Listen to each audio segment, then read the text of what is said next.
English File 4th edition, Intermediate Students' Book. CD 2. 3.1. 1.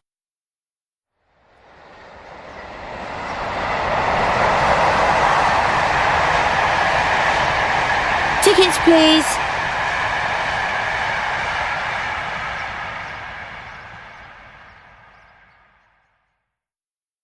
Two.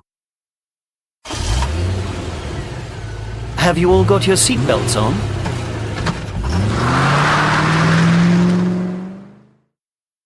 Three.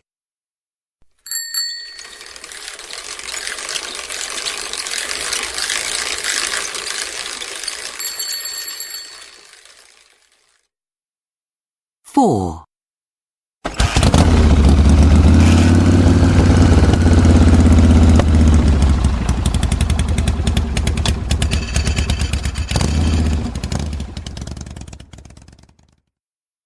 Five.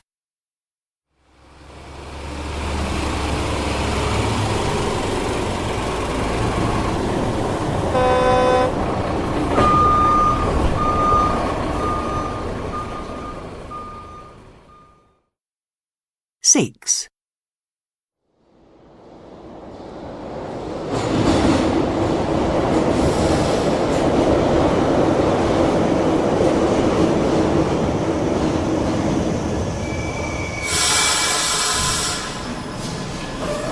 Mind the gap. Seven.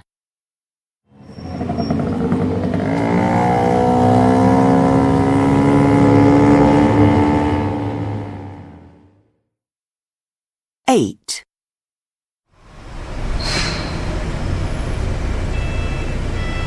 City centre, please.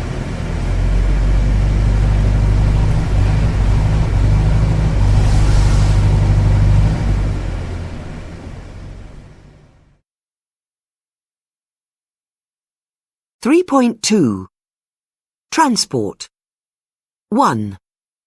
Public transport and vehicles. 2. Coach. 8. Ferry. 3. Lorry. 9. Motorbike. 6. Motorway. 4. Scooter. 5. Tram. 7. The Underground. 1. Van. 3.3. 2. On the road. 1. Car crash. 2. Cycle lane. 3. Parking fine. 4. Pedestrian zone. 5. Petrol station. 6. Roadworks. 7. Rush hour. 8. Seatbelt. 9. Speed camera. 10. Speed limit. 11. Taxi rank. 12. Traffic lights. 13. Traffic jam. 14. Zebra crossing. 3.4. 4. Phrasal verbs. 1. We set off at 7 in the morning to try to avoid the traffic. 2. I arrive at 8:15. Do you think you could pick me up at the station? 3. Always check the address you put in your sat-nav or you may end up in the wrong place. 4. We're going to run out of petrol soon. Let's stop at the next petrol station. 5, Look out! You're going to crash! 3.5, Shower. Sh. Jazz. J. Chess. Ch.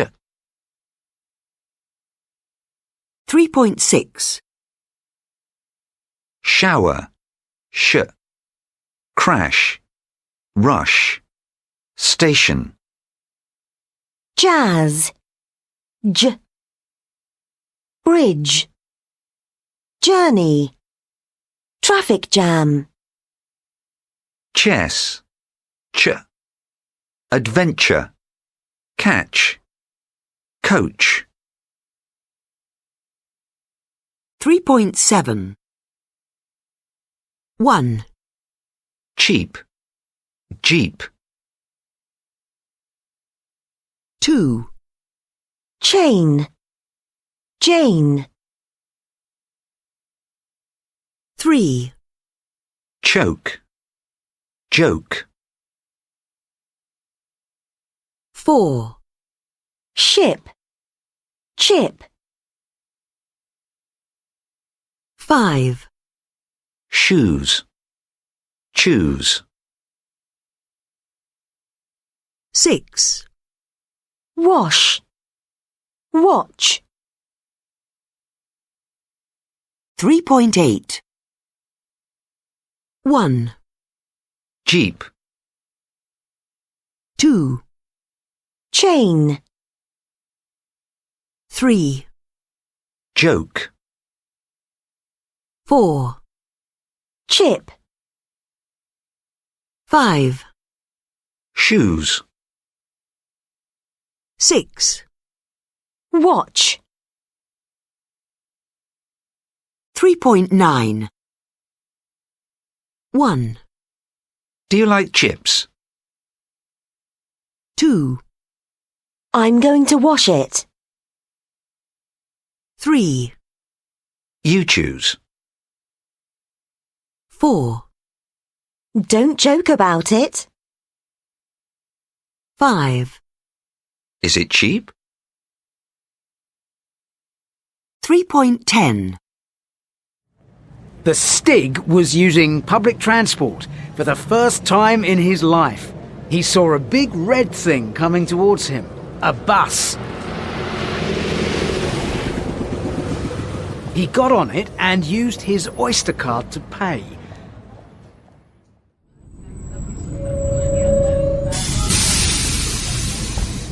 Ten minutes later, he got off and got the tube at Acton Town to take the District line to Monument. 18 stops. The train now approaching is a District Line train to West Ham. Please mind the gap between the train and the platform. The Stig noticed that everyone was reading a newspaper, so he picked up a free one that was on a seat and started reading. The next station is Monument. Change here for the Central Line and the Docklands Light Railway.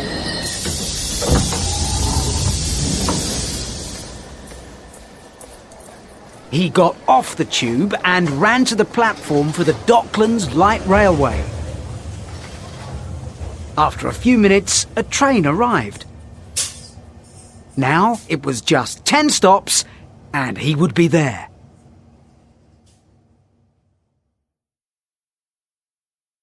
$3.11, Jeremy Clarkson, who had travelled in the boat, ran into London City Airport and ran straight to the check-in desk.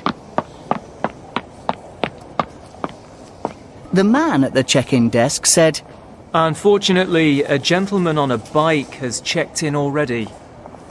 Jeremy couldn't believe it. He looked at Richard Hammond, who was standing nearby laughing.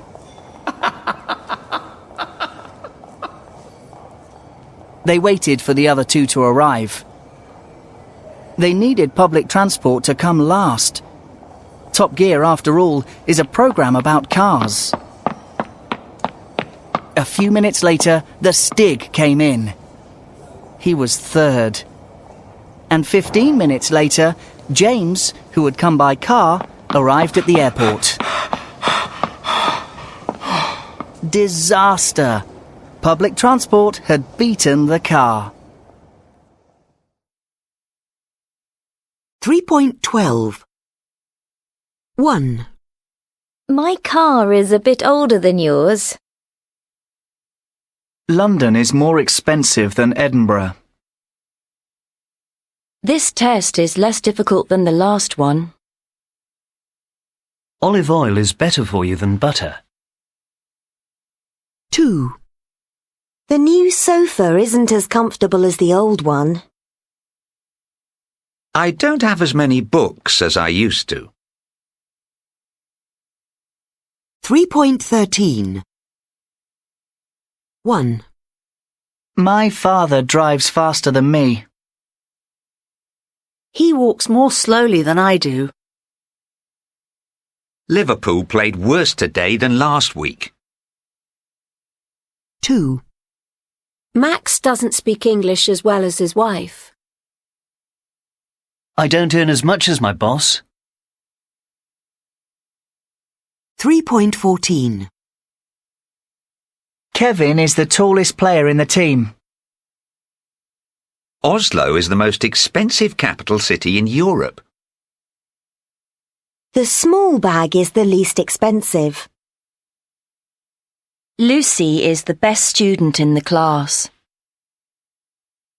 Who dresses the most stylishly in your family? That's the worst we've ever played. 3.15. 1. What's the most dangerous thing you can do while you're driving? 2. You'll probably make bad decisions. 3. People slow down to look at an accident. 4.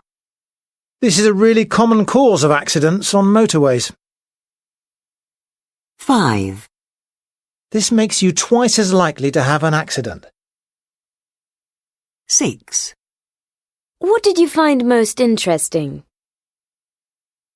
7. Always keep your eyes on the road. 3.16.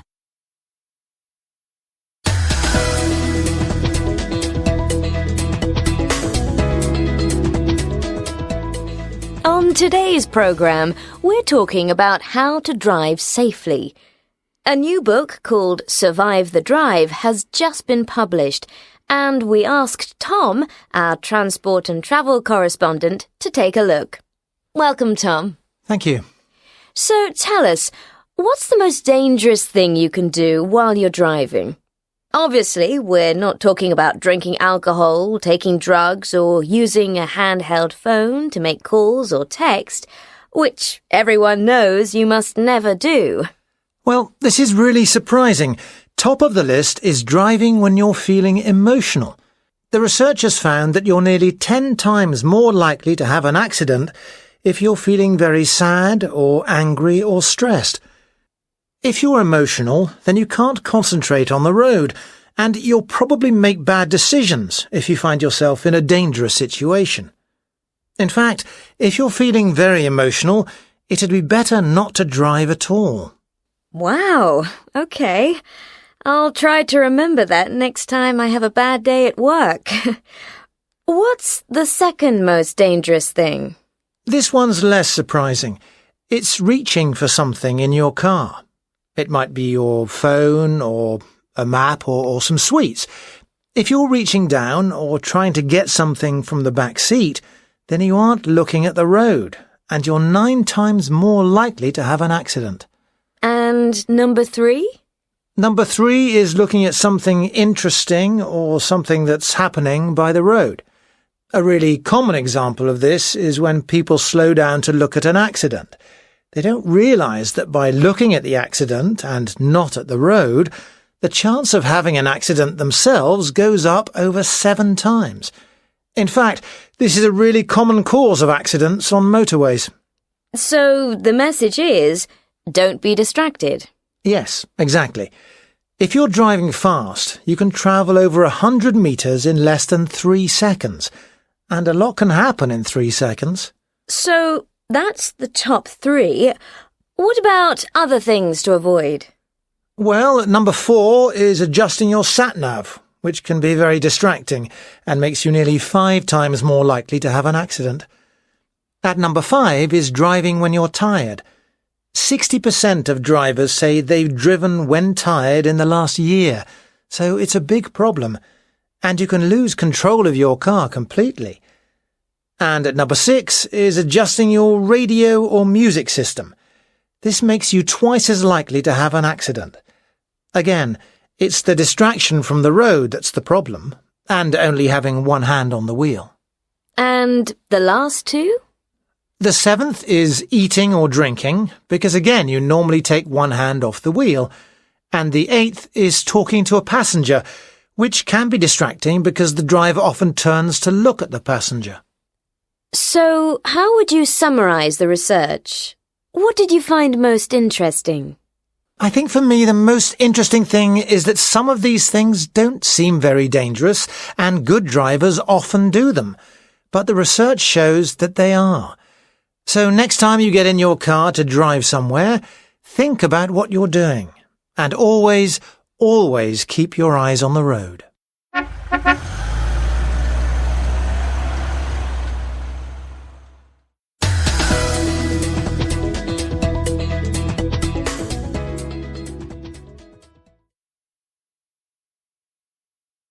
.17 1. Generally speaking, I think it's true that women worry more about their appearance than men. They spend longer choosing what to wear, doing their hair, and things like that. 2. I don't think it's true that men are more interested in sport than women. However, on the whole, I think women tend to have fewer opportunities to actively participate in sport. 3. I think that, in general, men worry about their health more than women. Hypochondriacs are usually men, not women. 3.18 1. Daddy, did you know that girls are cleverer than boys? No, I didn't know that. You see?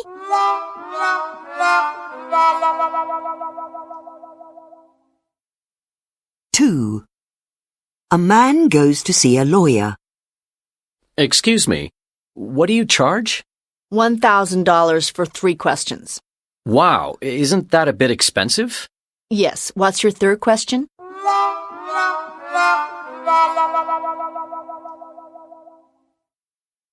Three.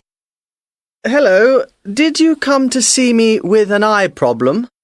Yes, how did you know? Because you came in through the window instead of the door.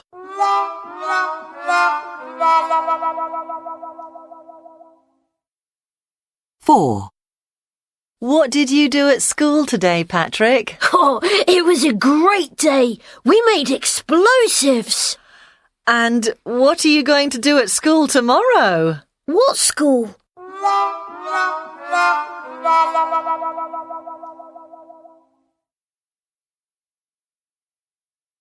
3.19 1. It's a nice house. She's a lawyer. 2. I saw an old man with a dog. 3. What an awful day. 4. I have classes 3 times a week. 3.20 1. I saw an old man with a dog. The dog was barking. 2. The bell rang and my father opened the door. The children are at school. 3. The moon goes round the earth. 4. I'm going to the cinema tonight. 5. It's the best restaurant in town.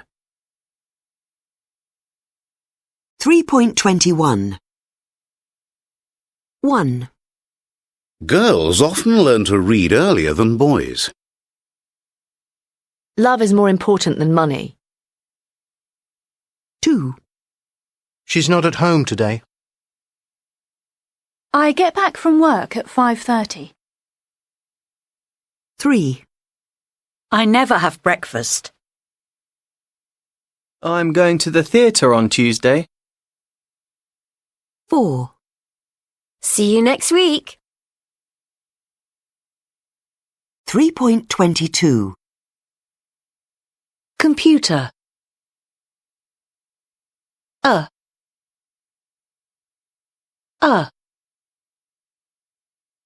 About. Accident. Future. Internet. Important.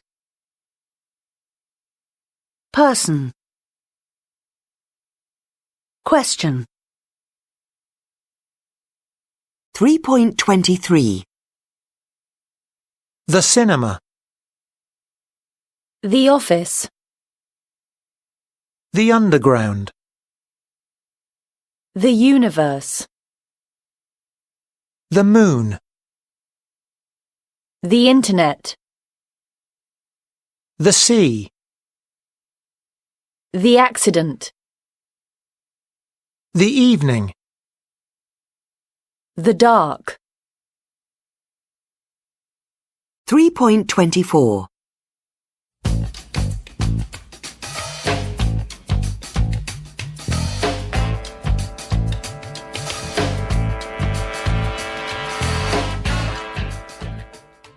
Pink is for girls, blue is for boys. How many times have we heard that? And if you walk down the aisles of children's clothes shops, you'll see rows and rows of clothes in these two colours.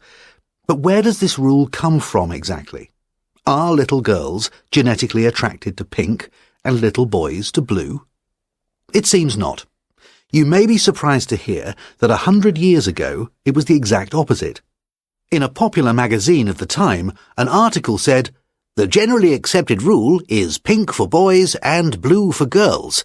The reason is that pink, being a stronger colour, is more suitable for a boy, while blue, which is more delicate, is prettier for a girl." The change to pink for girls and blue for boys happened only after World War II. The idea of women being equal to men emerged, and as a result, people started dressing little girls in pink. Soon, advertisers got hold of the idea and made blue the colour for boys. Since then, the pink and blue stereotype has never gone away. And it's not only clothes, but all sorts of other things as well. Girls' rooms and furniture are painted pink. Girls' accessories are made in pink. Girls' toys are packaged in pink. South Korean photographer Yong Mi-yoon was so struck by this that she created a series of photographs called the Pink and Blue Project, where children were photographed in their rooms with all the things they possessed in either pink or blue. But is this something we really need to worry about? Alison Carr from the Institute of Engineering and Technology says yes. When we're choosing between one toy or another to buy as a present for a child, we're influenced by stereotypes, and if the child is a girl, we'll probably choose something pink. And this is a problem, because not only are 89% of girls' toys pink, but also only a very few of them are connected with science or maths. Most girls' toys are still based on dolls and dressing up, while boys' toys are more likely to be related to building and cars. And the problem is that the toys we play with influence our interests and even the jobs that we end up getting.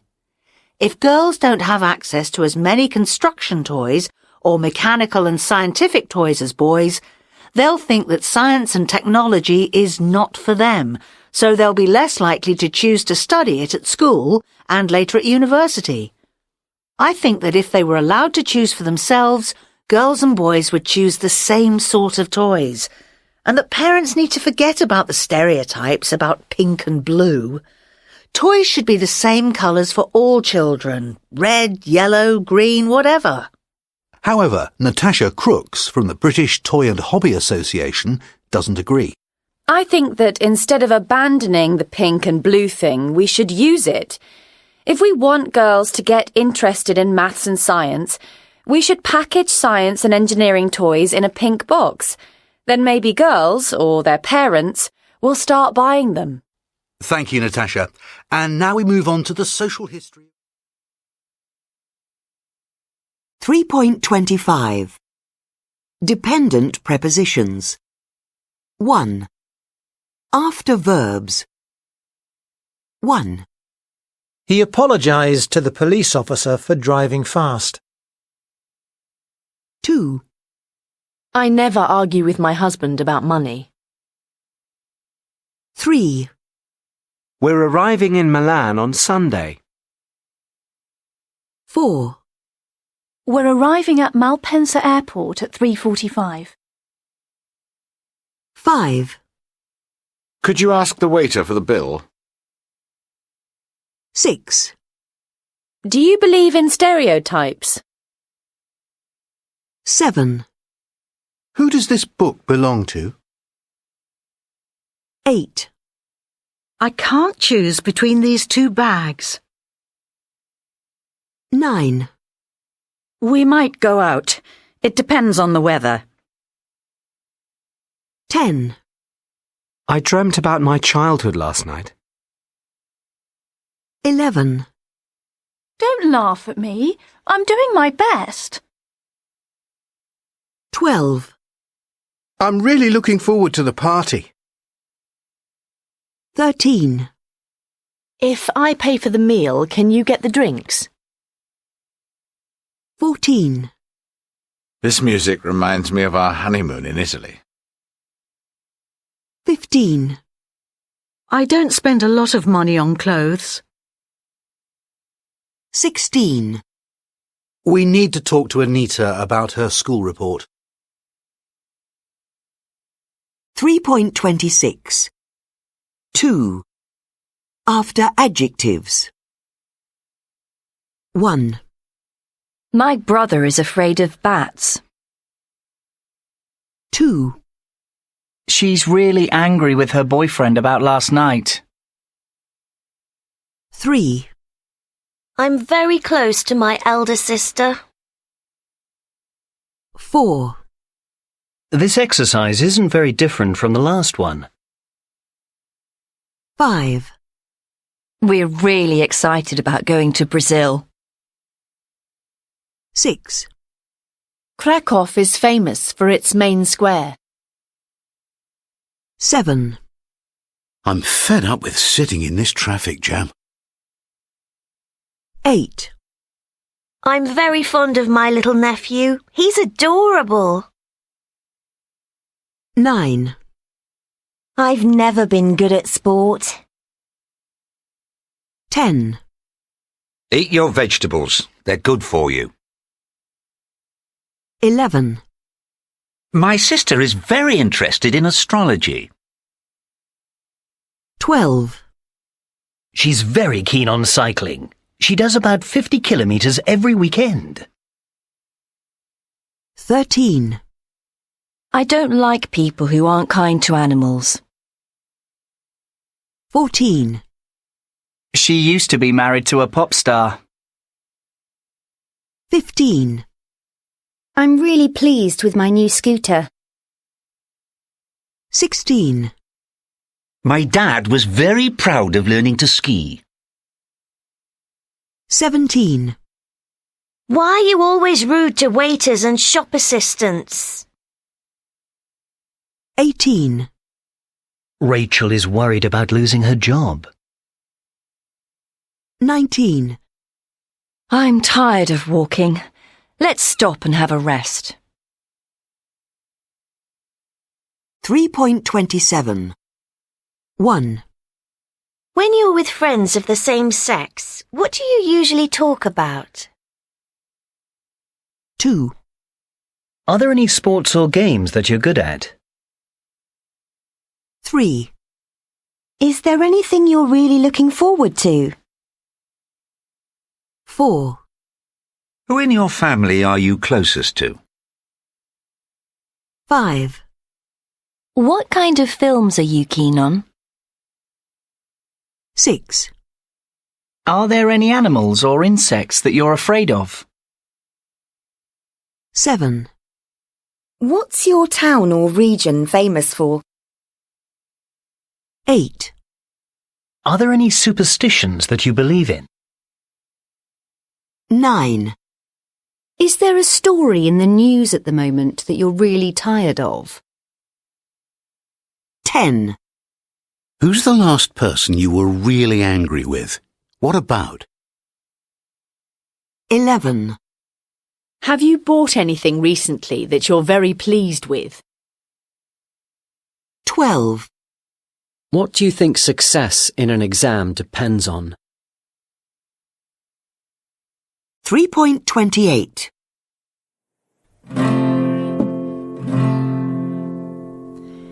You work hard, but your money's all spent. Haven't got enough to pay the rent. You know it's not right, and it makes no sense to go chasing those dollars and cents. Chasing those dollars and cents.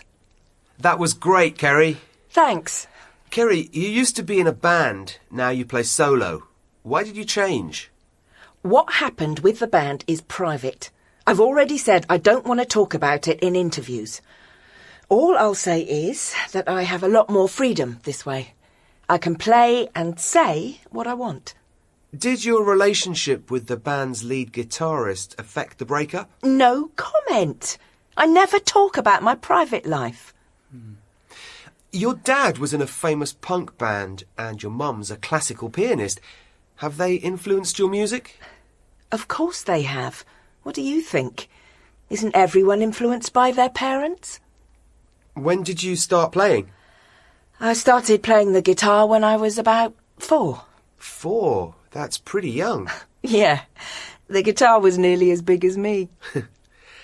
I think that your new album is your best yet. It's a lot quieter and more experimental than your earlier albums. Thank you. I think it's my best work. So, what have you been doing recently? Well, I've been writing and recording some new songs, and I've played at some of the summer festivals in the UK. And what are you doing while you're in the States? I'm going to play at some clubs here in New York. Then I'm doing some small gigs in other places. I just want to get to know the country and the people. It's all very new to me.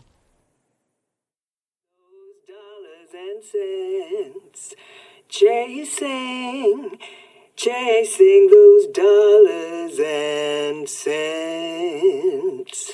Good job, Rob. She isn't the easiest person to interview. She's okay. And this video clip will work great online. Well, thank you for coming in today, Kerry. Now I suggest we have some lunch. Rob, could you call a taxi? Sure.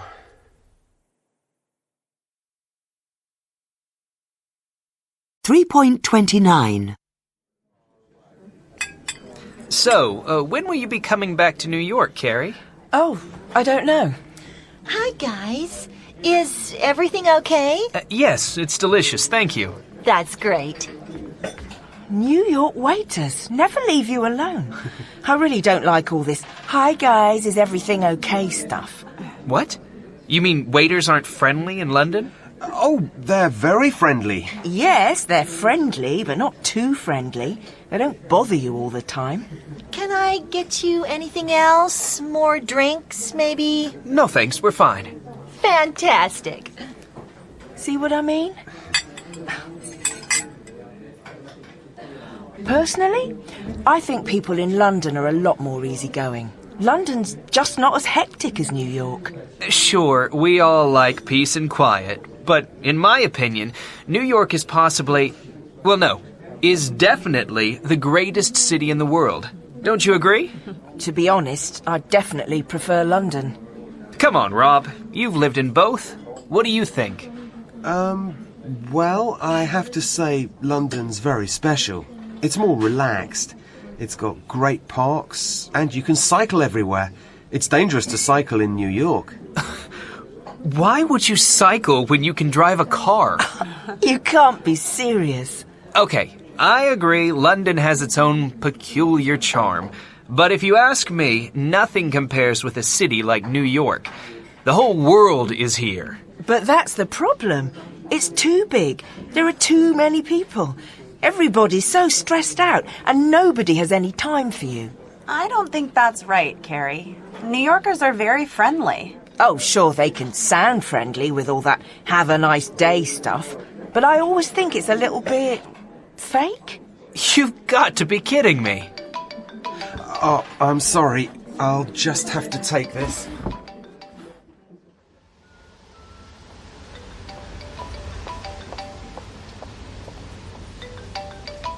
Hello? Yes? You're who? The taxi driver? What did she leave? Her cell phone. Right. Okay. Yes, we're still at the restaurant. See you in about 5 minutes.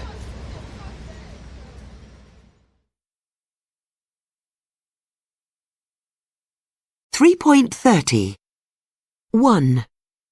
Personally, I think people in London are a lot more easygoing. London's just not as hectic as New York. Sure, we all like peace and quiet, but in my opinion, New York is possibly, is definitely the greatest city in the world. Don't you agree? To be honest, I definitely prefer London. Come on, Rob. You've lived in both. What do you think? 2. Okay, I agree London has its own peculiar charm. But if you ask me, nothing compares with a city like New York. The whole world is here. But that's the problem. It's too big. There are too many people. Everybody's so stressed out, and nobody has any time for you. I don't think that's right, Carrie. New Yorkers are very friendly. Oh, sure, they can sound friendly with all that have a nice day stuff. 3.31. 1. Personally, I think. But in my opinion. Don't you agree? To be honest. What do you think? 2. Okay, I agree. But if you ask me... I don't think that's right. Oh, sure. 3.32. Thank you for a nice lunch, Don. You're welcome. Thanks for coming, guys. Have a nice day. See? Nice, friendly service. Maybe, but I think she saw the big tip you left on the table.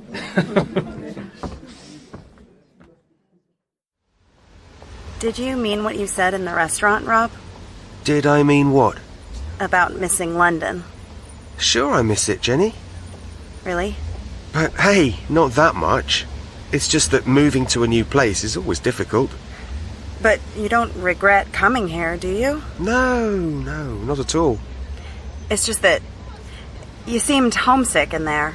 For the parks, the cycling. Well, there are some things I miss, but... Oh, hang on a minute. Look over there. Our taxi's come back.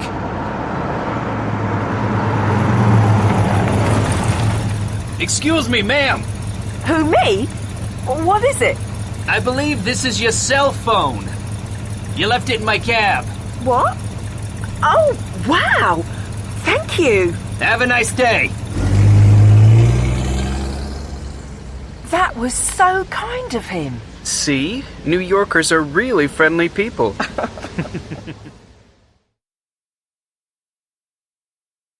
3.33. 1. Did you mean what you said in the restaurant, Rob? 2. It's just that you seemed homesick in there.